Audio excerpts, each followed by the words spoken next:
Good morning सभी को मेरा नमस्कार और सत श्री अकाल। और आज का जो विषय रहेगा वो है कि परंपरागत राजनीति क्या है और आधुनिक राजनीति क्या है और उसके बीच में क्या क्या तुलनात्मक हम अध्ययन कर सकते हैं, उस विषय पर बात करूंगा। उम्मीद करता हूं कि आप सभी कुशल मंगल होंगे, सभी क्यूरियस होंगे और सभी अपनी लाइफ का पूरा एंजॉय कर रहे होंगे। तो आज राजनीति, जो परंपरागत राजनीति रही है, दरअसल मुख्यतः देखा जाए तो राजनीति में मूल रूप से हम राज की नीति की बात करते हैं। राज कैसे किया जाए, कैसे राज को रेगुलेट किया जाए, कैसे सोसाइटी को कंट्रोल किया जाए, कैसे स्टेट को एस्टेब्लिश किया जाए। राजनीति में सभी सामाजिक, आर्थिक, राजनीतिक, सांस्कृतिक, धार्मिक, शैक्षणिक, मनोवैज्ञानिक प्रक्रियाओं को डोमिनेट करने की बात होती थी परंपरागत राजनीति में। लेकिन चूंकि आज की राजनीति जैन जी की राजनीति है, मुद्दों की राजनीति है, शिक्षा, स्वास्थ्य, सभी को ज़मीन, सभी को पूरा मान सम्मान, इस चीज़ की राजनीति है। हमें पता है कि भारत दुनिया का सबसे बड़ा लोकतंत्र है और उस लोकतंत्र के हम एक बड़े सजग प्रहरी हैं, सजग नागरिक हैं। तो इसीलिए मैं आज आपके बीच में आया हूं और डेली ही आते हैं। और परंपरागत राजनीति और आज की राजनीति, परंपरागत जो राजनीति होती थी वो, जैसे खासकर हम क्षेत्रीय दलों को देखें या यूं कहा जाए कि राष्ट्रीय दलों को देखें, एक व्यक्ति के इर्द गिर्द घूमती थी राजनीति। जैसे इंदिरा के बारे में कहा जाता था कि Indira is India and India is Indira. क्षेत्रीय दलों में भी जो स्वयंभू होते थे, जो प्रमुख व्यक्ति होते थे, जिनके इर्द गिर्द पार्टी के सारे कार्यक्रम, पार्टी की सारी नीतियां, एक ही व्यक्ति का एजेंडा, एक तरह से जैसे फ्रेंच रेवोल्यूशन में हमने देखा कि लुई 16वां जो था वो कहता था कि मेरे शब्द ही कानून है, my word is the law of the state. Louis 16वां कहता था कि जो मैं बोलता हूँ वो कानून बन जाते हैं, मुझे अलग से लेजिस्लेचर, एग्जीक्यूटिव, जुडिशरी की ज़रूरत नहीं है। मैं ही विधायिका हूँ, मैं ही कार्यपालिका हूँ, मैं ही न्यायपालिका हूँ। इन सब बातों पर ही लगभग ये जो परंपरागत राजनीति रही है, परंपरागत दल रहे हैं, तो उन पर भी ये बात लागू होती है। तो खैर, परंपरागत राजनीति में सामाजिक, आर्थिक, राजनीतिक दायरे लिमिटेड होते थे।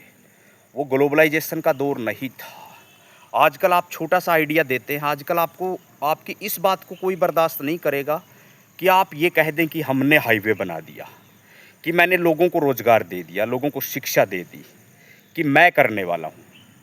आजकल लोग आपसे फट से जवाब बोलेंगे कि भाई आप कौन होते हो, आप कौन होते हो देने वाले। डेमोक्रेसी है, संविधान है, संविधान से हमें मान्यताएं मिली है, संविधान से हमें प्रॉपर डेमोक्रेसी का सेटअप मिला है, उसके अंतर्गत चीज़ें बनती है, रोड बनते हैं, इंफ्रास्ट्रक्चर बनता है, एयरपोर्ट्स बनते हैं, शिक्षा का जन्म होता है, लोग टैक्स देते हैं, जीएसटी देते हैं, इनकम टैक्स देते हैं, तो टैक्स पेयर का पैसा होता है, उससे रोड बनता है, इंफ्रास्ट्रक्चर बनती है, हमारे स्कूल, कॉलेज, यूनिवर्सिटी, जितने भी पब्लिक इंस्टीट्यूशंस हैं। मेन देश किससे चलता, देश किससे चलता, डेमोक्रेसी से तो चलता है।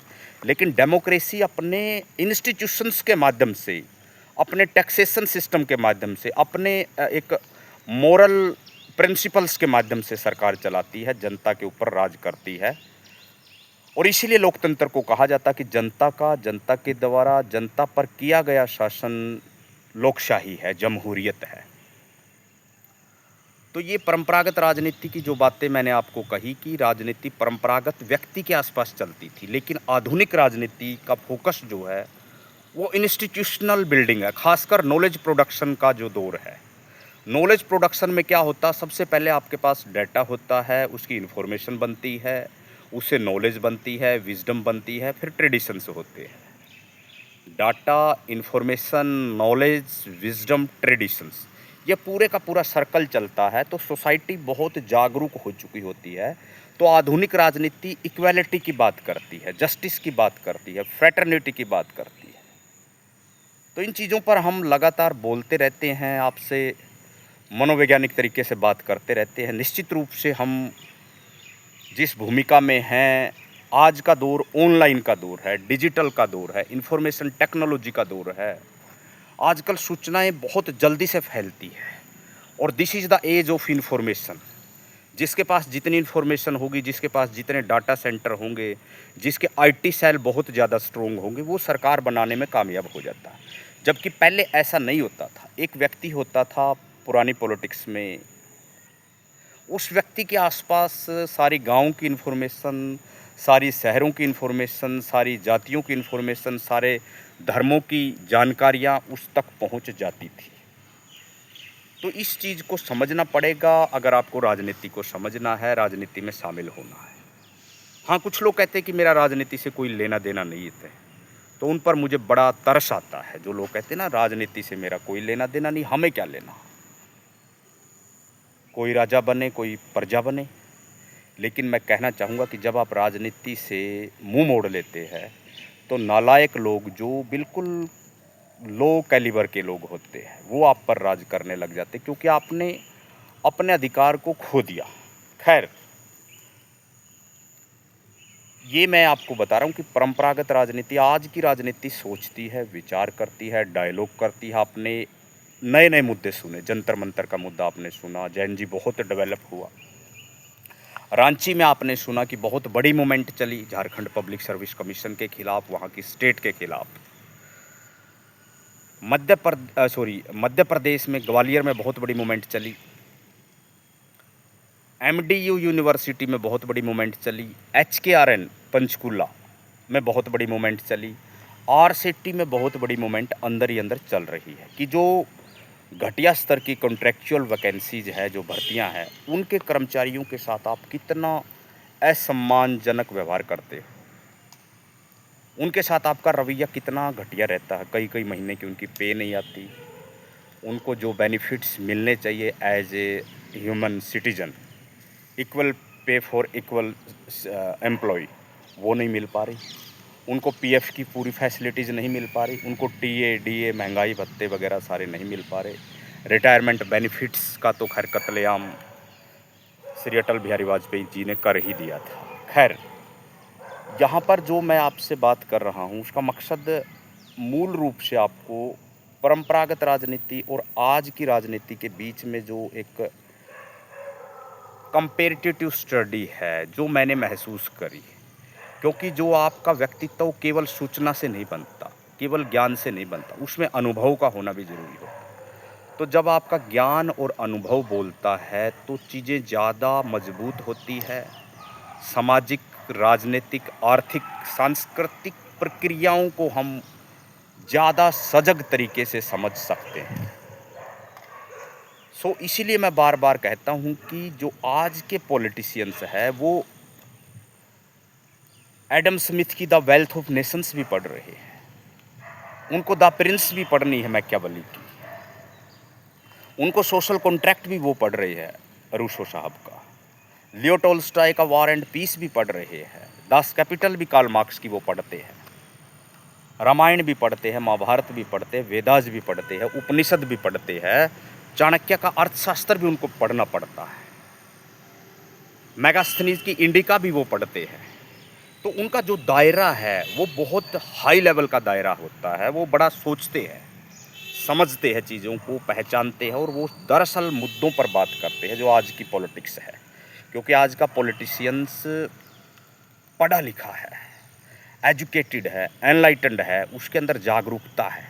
वो फ्रेंच रेवोल्यूशंस भी पढ़ता है, वो रशियन रेवोल्यूशंस भी पढ़ता है, वो चाइनीज़ भी पढ़ता है, वो वियतनाम के हो ची मिन को भी पढ़ता है, वो नेपोलियन बोनापार्ट को भी पढ़ता है, वो रूसो, वॉल्टेयर, दिदरो, कांट को भी पढ़ता है, वो नोम चॉम्स्की, एक बहुत बड़े यूँ कहा जाए लिंग्विस्टिक है, नोम चॉम्स्की, उन्होंने बहुत बड़ी क्रांति ला दी कि जो आज की पॉलिटिक्स है वो आपको डोमिनियन इसलिए करती इंस्टीट्यूशंस के माध्यम से, आपको सब्सिडी देकर, आपको पीडीएस सिस्टम में शामिल करके, आपको रियायतें देकर, आपको बैंकिंग सिस्टम के माध्यम से, आपको रेलवे के माध्यम से।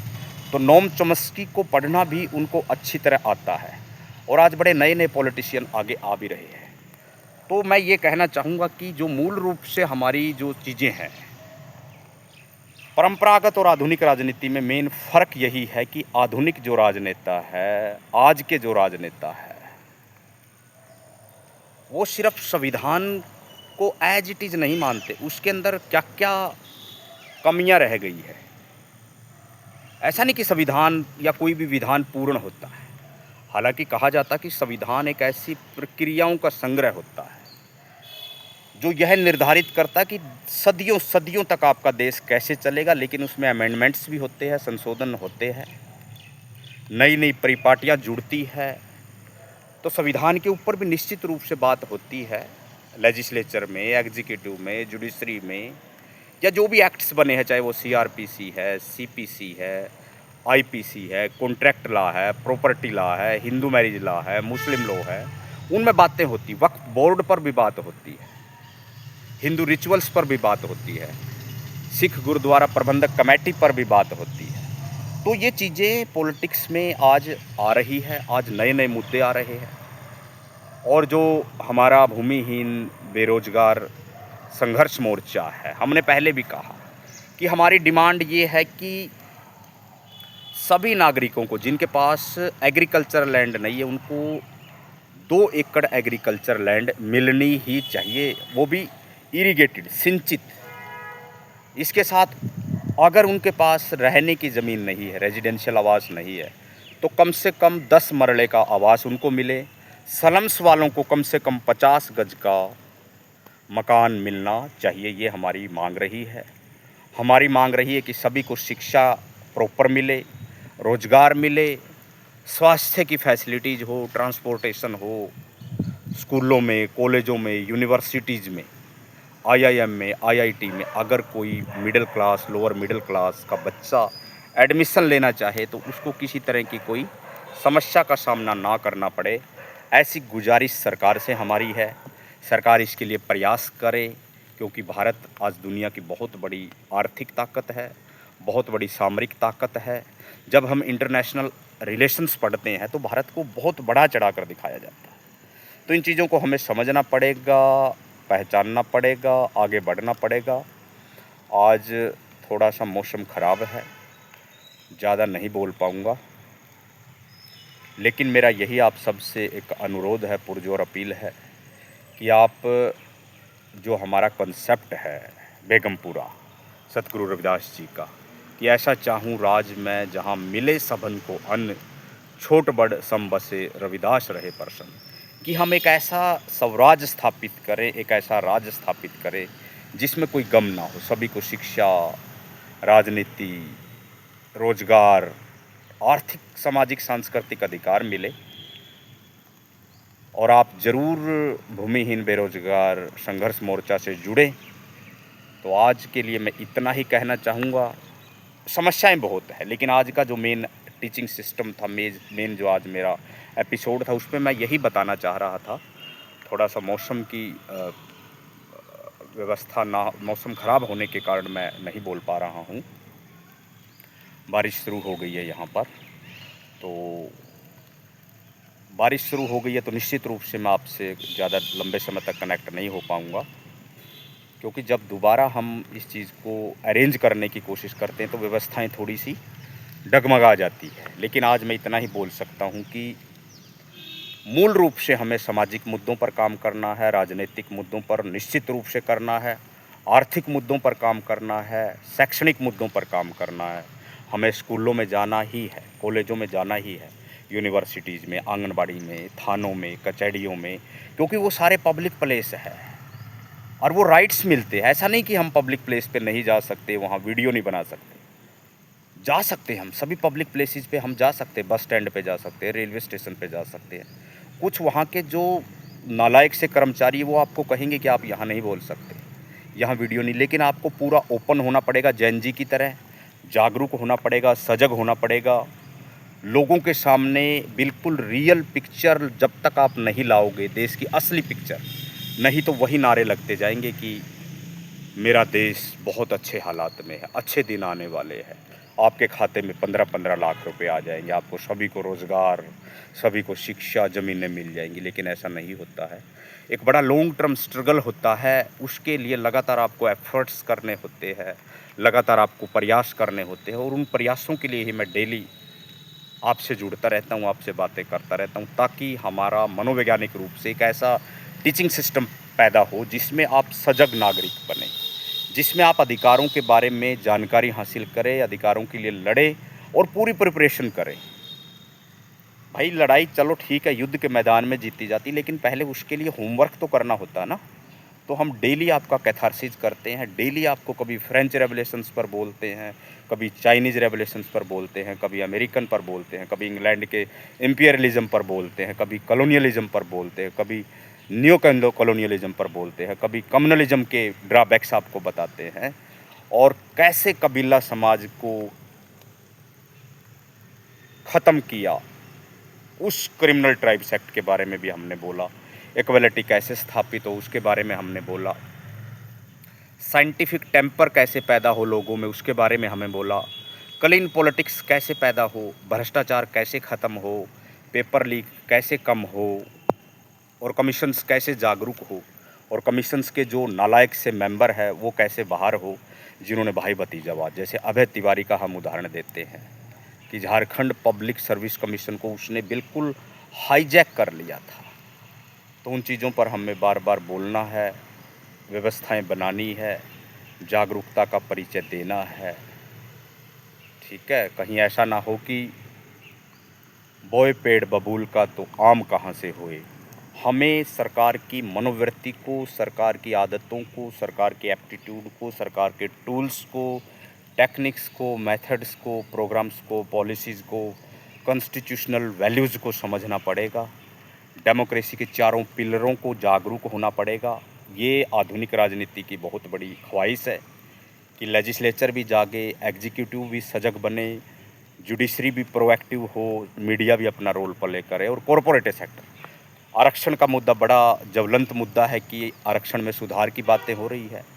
निश्चित रूप से सभी जातियों को आरक्षण मिलना चाहिए, जिसकी जितनी भागीदारी है, चाहे आधार आप आर्थिक रख लो, राजनीतिक रख लो, सांस्कृतिक रख लो, लेकिन जिसकी जितनी भागीदारी हो, उसकी जिसकी जितनी आबादी हो, उसके अकॉर्डिंग उसको भागीदारी मिले।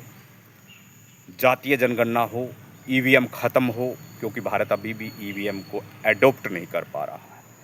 सेमेस्टर सिस्टम यूनिवर्सिटीज़ में, कॉलेजेस में बहुत ज़्यादा कामयाब नहीं हो पा रहा है। इंस्टीट्यूशंस को सोचना चाहिए कि सेमेस्टर सिस्टम पे भी दोबारा वो विश्लेषण करे,